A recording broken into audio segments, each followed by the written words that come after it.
오늘 우리가 읽을 하나님의 말씀은 사도행전 14장 8절에서 10절까지 말씀입니다. 3절밖에 안 되니까 우리 다 같이 한 목소리로 큰 소리로 읽도록 하겠습니다.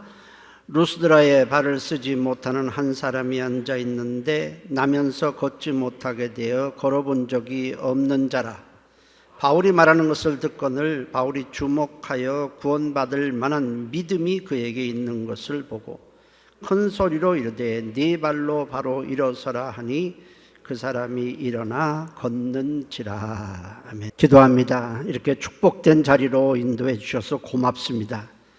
오늘도 말씀으로 힘을 얻고 은혜 받고 기뻐하며 힘있게 한 주간도 살아가도록 인도해 주옵소서. 예수님의 이름으로 기도했습니다. 오늘도 은혜가 있기를 바랍니다. 오늘 제목은 구원받을 만한 믿음입니다. 1829년 미국 법정에서 실제 있었던 일입니다. 우편물 강도 및 살인죄로 사형 판결을 받은 조지 윌슨이라는 사람이 있었습니다. 근데 당시 미국 대통령인 앤드루 잭슨이 독립기념일을 맞이하여 많은 사람들에게 특사령을 내렸는데 그 중에 이 사람도 포함되었습니다. 특사령이라는 것은 특별 사면령으로 대통령의 직권으로 모든 죄를 사해 주는 것입니다. 그는 사형을 당할 사람이었는데 독립기념일이라는 나라 전체의 축제를 맞이하여 특별 사면을 받게 된 것입니다. 그런데 무슨 이유 때문인지는 몰라도 그 사람은 대통령의 특별 사면을 거부하게 됩니다. 그러자 판사는 이렇게 판결을 내립니다. 대통령의 특사령은 본인의 수락 여부에 따라서 효력이 발생하는 것이다. 그런데 본인이 거부했기 때문에 그에게는 특사령의 효력이 없다. 이렇게 판결을 내렸고 그래서 그 사람은 사형을 당했습니다. 대통령이 특별 사면령을 내렸어도 본인이 수락하지 않으면 효력이 없다는 것입니다. 아담이 범죄한 후에 모든 사람은 죄로 인해서 하나님의 심판을 받아 사망, 곧 지옥에 영원히 형벌을 받아야 할 것이 확정된 상태입니다. 그런데 하나님께서 모든 인류에게 특별 사면령을 내리셨습니다. 모든 사람의 죄를 다 용서해 주고 형을 집행하지 않을 테니 예수를 구주로 영접하라는 것입니다. 그러면 모든 죄를 속죄받고 영생을 얻고 천국 백성이 되고 하나님의 영광에 참여하도록 해 주시겠다는 것입니다. 하나님께서 이렇게 특별 사면령을 내리시는 이유는 두 가지입니다. 하나는 우리를 사랑해서 우리를 살리고 싶어 하기 때문이고, 또 하나는 죄 없으신 예수께서 우리의 죄값을 십자가에서 대신 치루어 주셨기 때문입니다. 그러나 하나님께서 특별 사면령을 내리셨어도 각 사람이 받아들여야만 효력이 있습니다.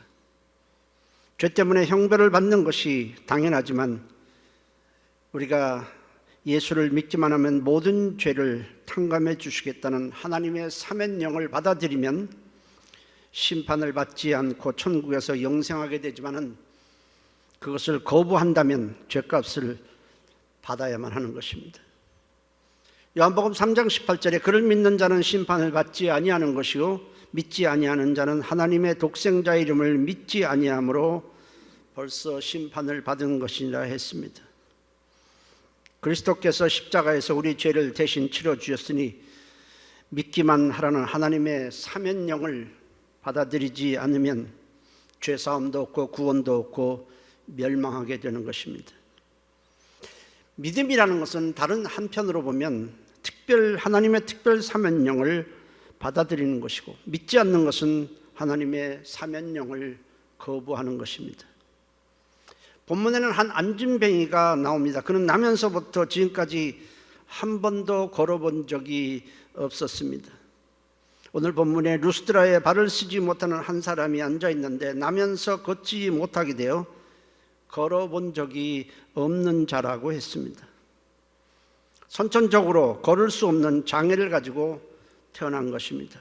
그런 그가 복음 사역자인 바울을 만났고 바울이 전하는 복음을 들으면서 구원을 받을 만한 믿음을 인정받아 안진뱅이에서 일어나고 새로운 삶을 살게 되는 기적을 경험하게 됩니다.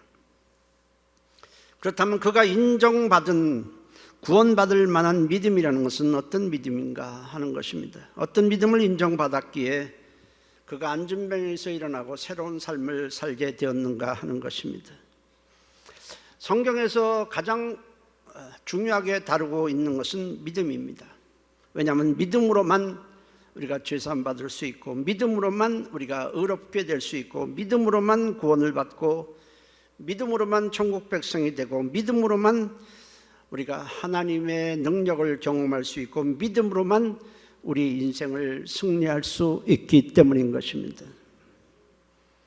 하나님은 우리를 보실 때에 사람은 여러 가지를 보게 되지만 하나님께서 우리를 보실 때 가장 중요하게 보는 것은 외모가 아니라 그리스도에 대한, 예수님에 대한 믿음이 있는가 없는가.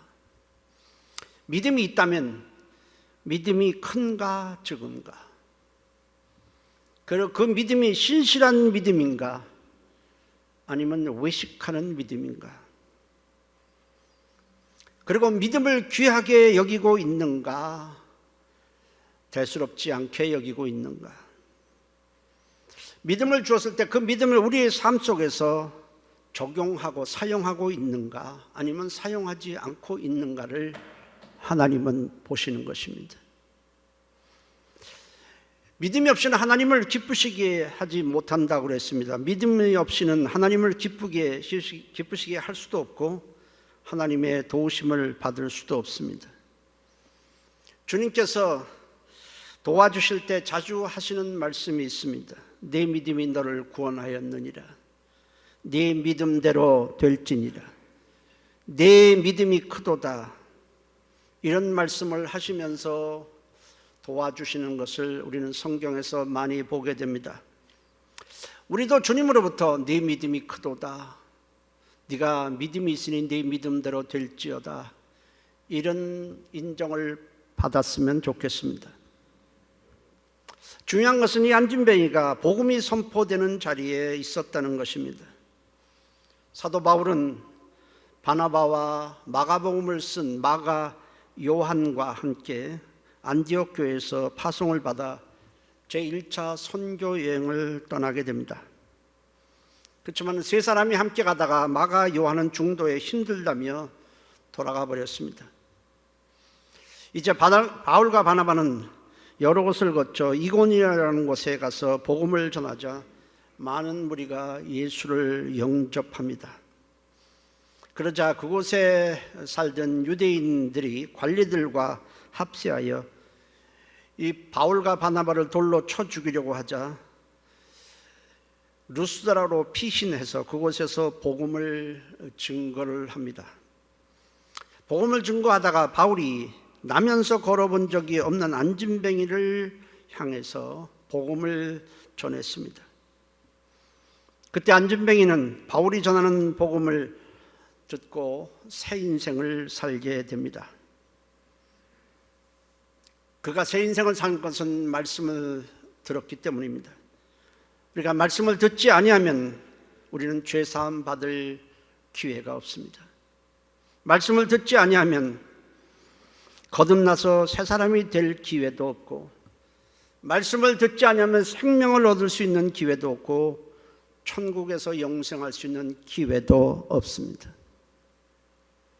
세상에서 가장 축복된 자리가 어디 있겠습니까? 대통령이 되는 자리입니까? 아니면 돈을 많이 버는 자리입니까?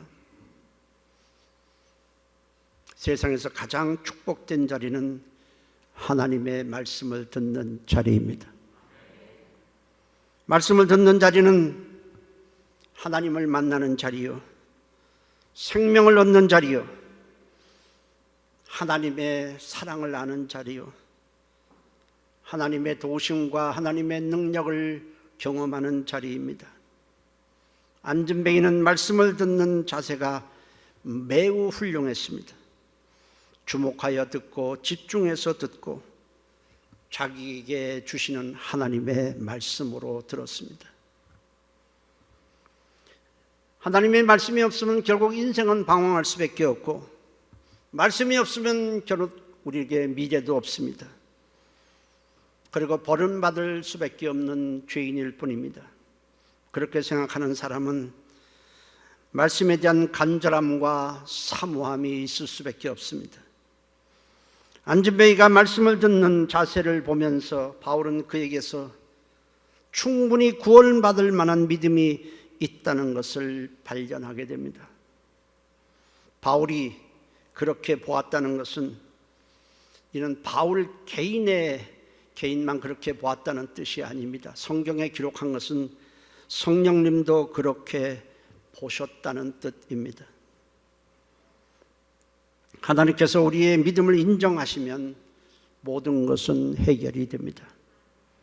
하나님께서 병을 고쳐주시는 것, 하나님께서 도와주시는 것 모두 믿음을 보시고 일하시기 때문입니다.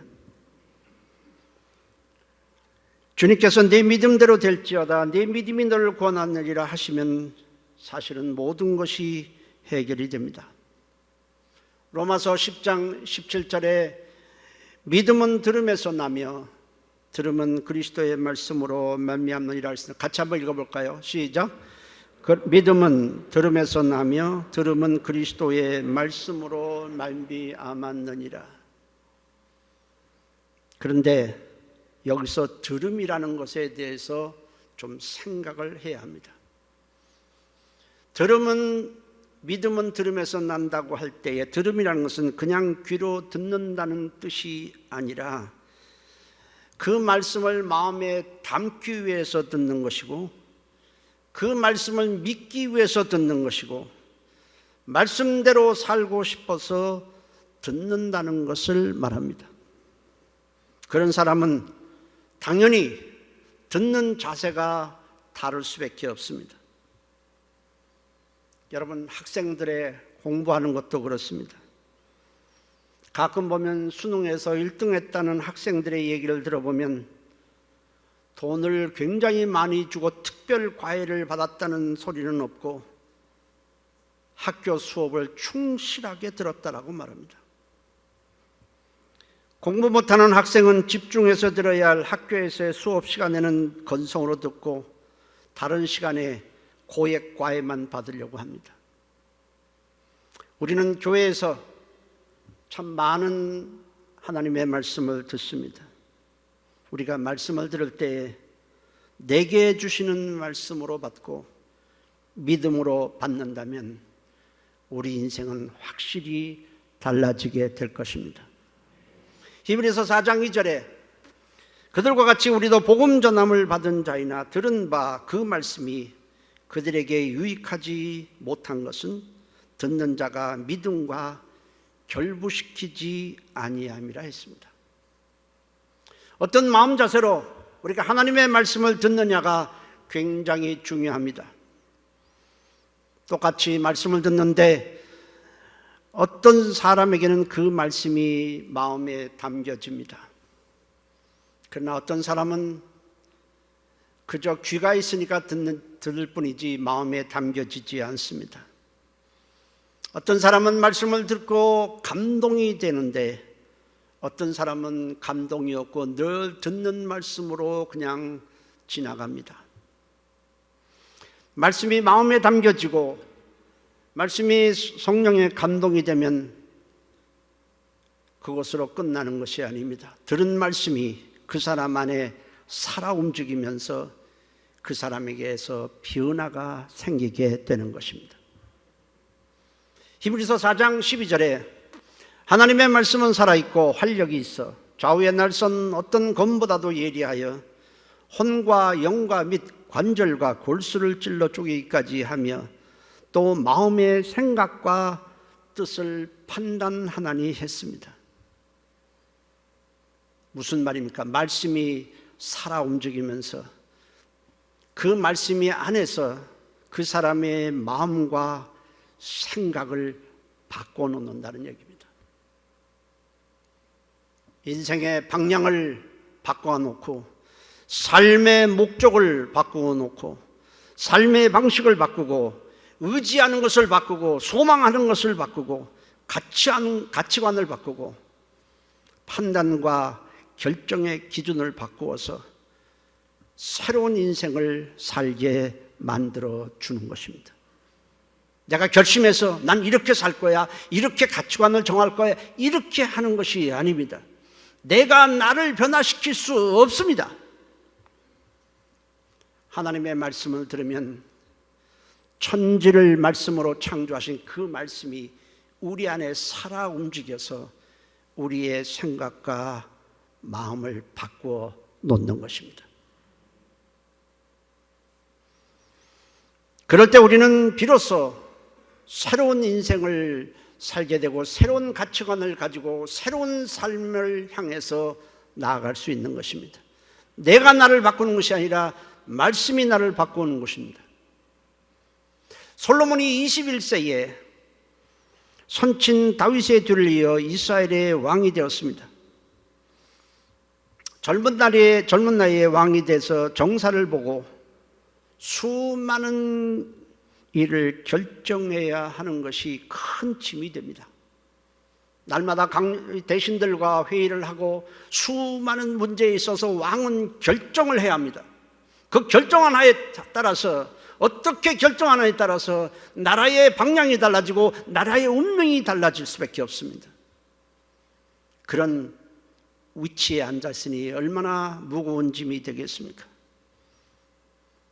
그래서 하나님께 일천번제를 드리면서 기도를 합니다. 어떤 기도를 했는지 몰라요. 근데 하나님께서 솔로몬에게 나타나셔서 내게 무엇을 주기를 원하는지 네가 한번 구해보라, 나에게 말해보라, 이렇게 말씀을 하십니다. 열왕기상 3장 5절에 기브온에서 밤에 여호와께서 솔로몬의 꿈에 나타나시니라. 하나님이 이르시되 내가 네게 무엇을 줄까 너는 구하라. 저는 이 구절을 읽으면서 하나님이 왜 솔로몬에게 나타나실 때 꿈에 나타나셨을까 생각을 해보았습니다. 대낮에 정신이 말짱한 그런 상태에 깨어있을 때 물으시면 될 텐데 굳이 꿈에 나타나셔서 말씀하셔야 할 이유는 무엇일까? 근데 만일 대낮에 나타나서 내가 네게 무엇을 줄 테니 무엇을 한번 구해보라 하신다면 외식할 수도 있습니다. 미사여구를 늘어놓을 수도 있습니다. 마음에 없는 것을 말할 수도 있습니다. 속마음은 이런데 겉만 번지르게 할 수도 있습니다. 그러나 꿈에서는 그럴 수가 없습니다. 그런 것이 불가능하죠.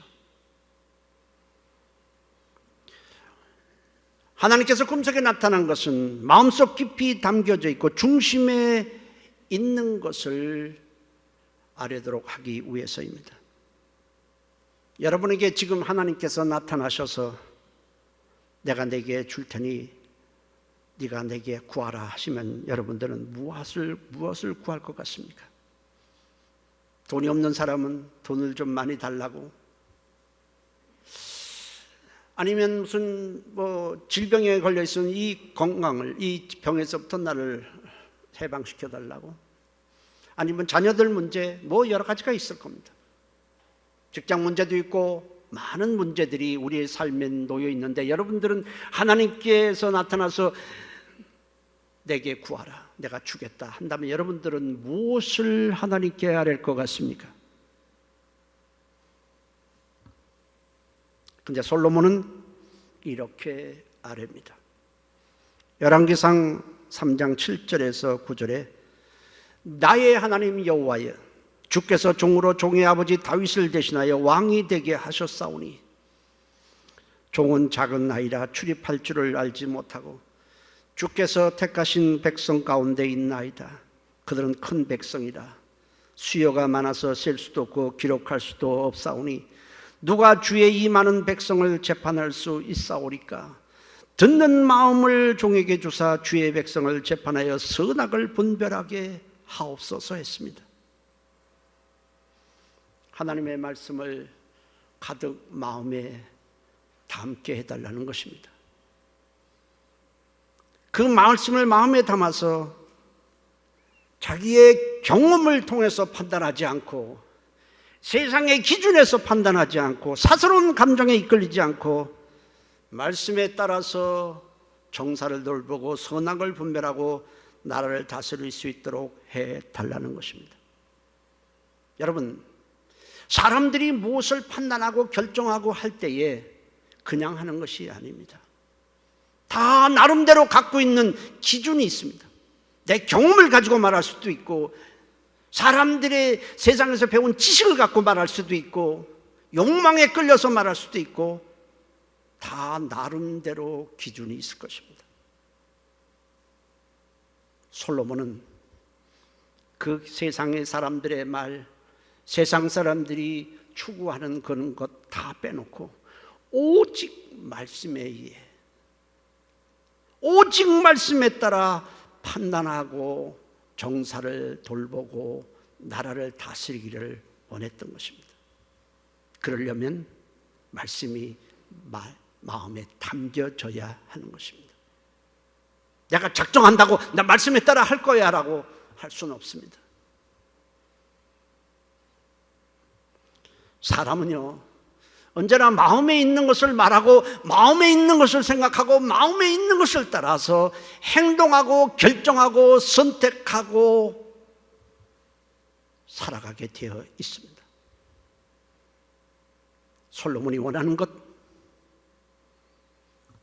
오직 말씀이 나한테 가득 담겨져 있어서 그 말씀으로 나라를 다스리기를 원했던 것입니다. 중요한 것은 솔로몬의 기도가 하나님의 마음에 쏙 들었다는 것입니다. 열왕기상 3장 10절에 솔로몬이 이것을 구하며 그 말씀이 주의 마음에 든지라.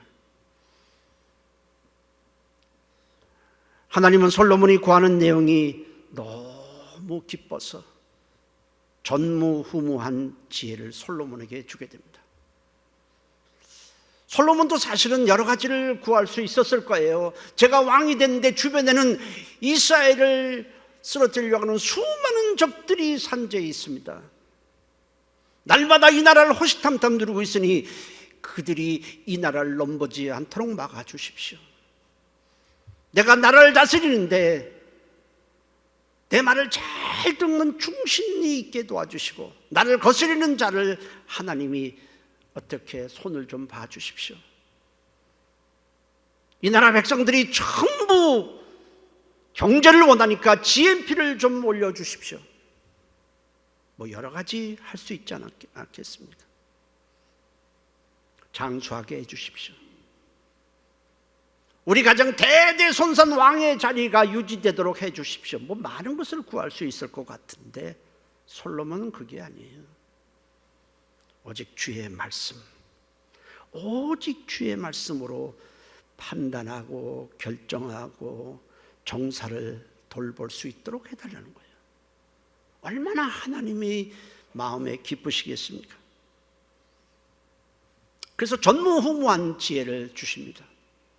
열왕기상 3장 11절 12절에 이에 하나님이 그에게 이르시되 네가 이것을 구하도다. 자기를 위하여 장수하기를 구하지 아니하며 부도 구하지 아니하며 자기 원수의 생명을 멸하기도 구하지 아니하고 오직 송사를 듣고 분별하는 지혜를 구하였으니 내가 네 말대로 네게 지혜롭고 총명한 마음을 주노니 네 앞에도 너와 같은 자가 없었거니와 네 뒤에도 너와 같은 자가 일어남이 없으리라.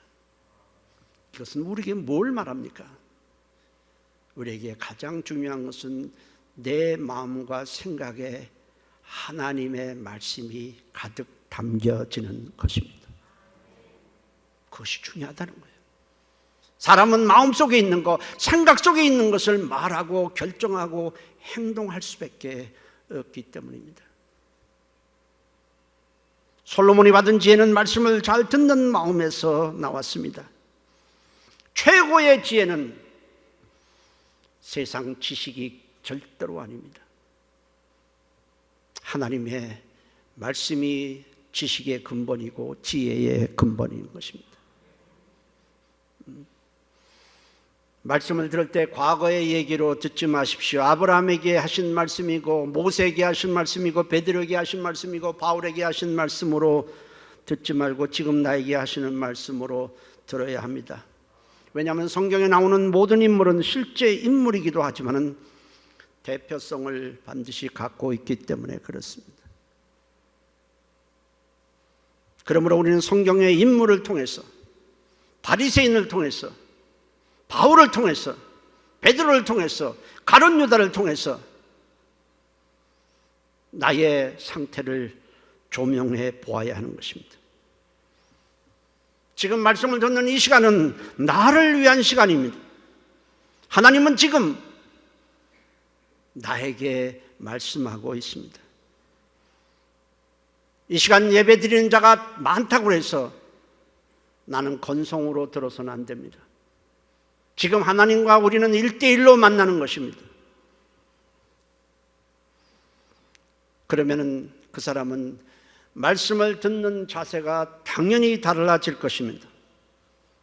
어떤 분은 예배를 끝나고 저에게 이런 말씀을 하시는 경우가 종종 있습니다. 목사님, 오늘 말씀은 꼭 저에게 하시는 말씀인 것 같아요. 나를 위해서 하시는 말씀 같아요. 꼭 저만 들으라고 하시는 말씀 같아요. 그렇게 말씀을 듣는 자가 복이 있습니다. 바울은 안진뱅이를 보면서 그에게 구원받을 만한 믿음이 있는 것을 보았다고 했습니다. 안진뱅이는 말씀을 들으면서 자신의 처지를 잊어버립니다. 말씀을 들으면서 아멘, 아멘 합니다. 말씀에 완전히 사로잡힙니다. 말씀에 빨려 들어갑니다.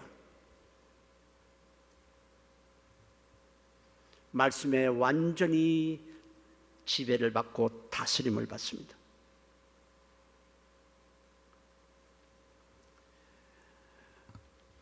바울은 그에게서 구원받을 만한 믿음을 있음을 보는 순간 성령님께서 바울에게 말씀하십니다.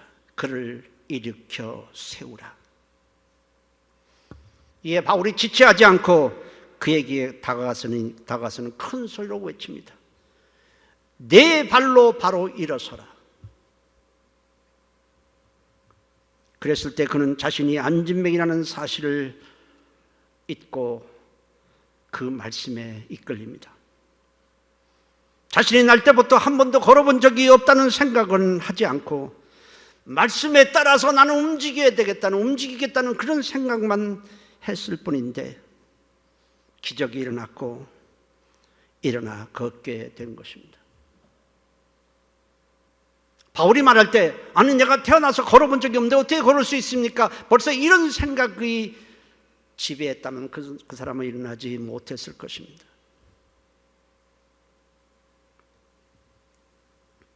그는 일어나려고 애쓴 것이 아닙니다. 말씀에 반응한 것뿐입니다. 말씀 생각만 했지 자신의 처지도 잃어버렸고 지금까지 어떤 삶을 살아왔다는 것도 다 잃어버렸습니다. 그래, 말씀에 따라 움직여 봐야지. 그렇게 했는데 일어나게 되었습니다. 기적이라는 게 무엇입니까? 말씀의 능력이 나타나는 것이 성경의 기적입니다.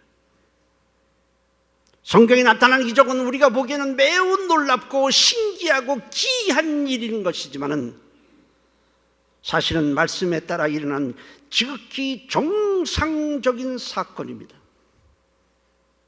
우리가 보기에만 이게 비정상이고 비이성적이고 비현실적인 것이지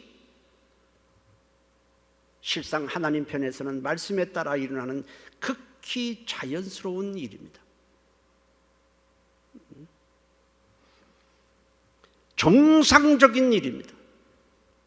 조금도 이상하지 않습니다. 바다야 잠잠하라 말씀하시니 말씀하신 대로 바다가 잠잠해졌습니다. 우리는 성경에서 기적이란 말을 쓰지 않고 이적이란 말을 씁니다. 기적이라는 것은 원인도 알 수 없고 어떻게 되는 일인지 우리가 이걸 도무지 알 수 없는 이상한 일, 신기한 일, 이런 걸 기적이라고 말합니다. 그러나 이적이라는 것은 좀 달라요. 말씀에 따라 나타나는 사건입니다.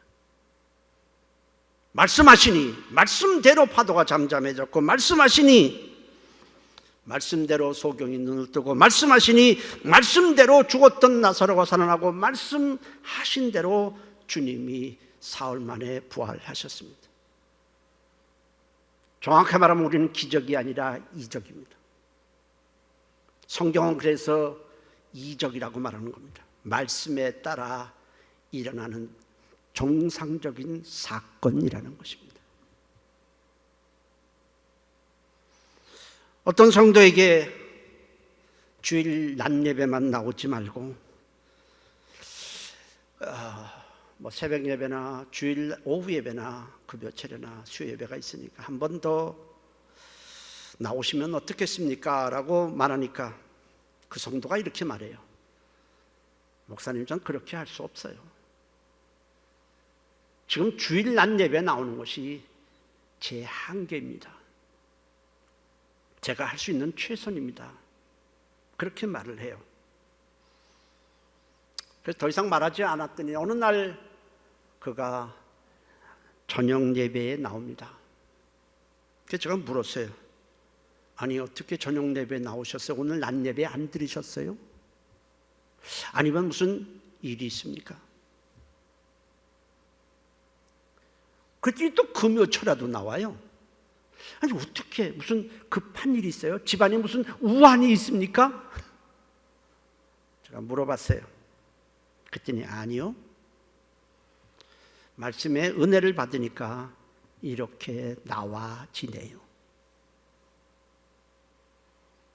은혜를 받으니, 말씀을 듣고 그것이 은혜를 받으니 말씀의 능력이 그 사람을 저녁 예배에 금요철야로 나오도록 만들어 온 것입니다. 여러분, 우리가 우리 인생을 바꾸는 것이 아니고 말씀이 우리 인생을 바꿉니다. 우리 힘으로 우리는 인생을 승리하는 게 아니라 말씀을 받으면 말씀의 능력이 우리 인생을 승리케 해 주실 것입니다.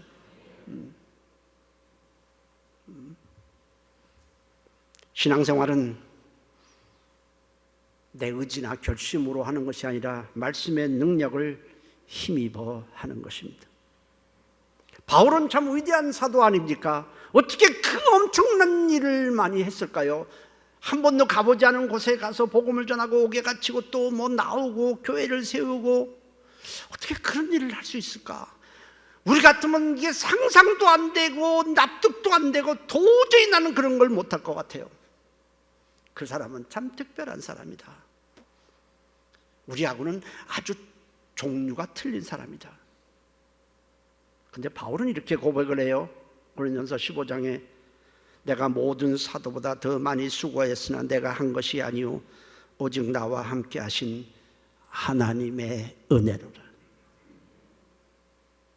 어떤 사람은 선교사가 굉장히 한 번도 가보지 않은 곳에, 아주 낙후된 곳에 가서 선교사를 일하는 것을 굉장히 칭찬하면서 어떻게 그럴 수 있느냐라고 말해요.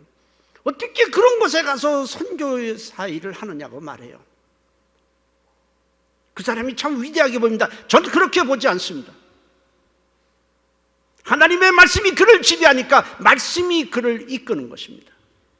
우리도 마찬가지입니다. 결국 말씀에 힘이 없으면 우리는 신앙생활을 잘 하고 싶어도 못해요.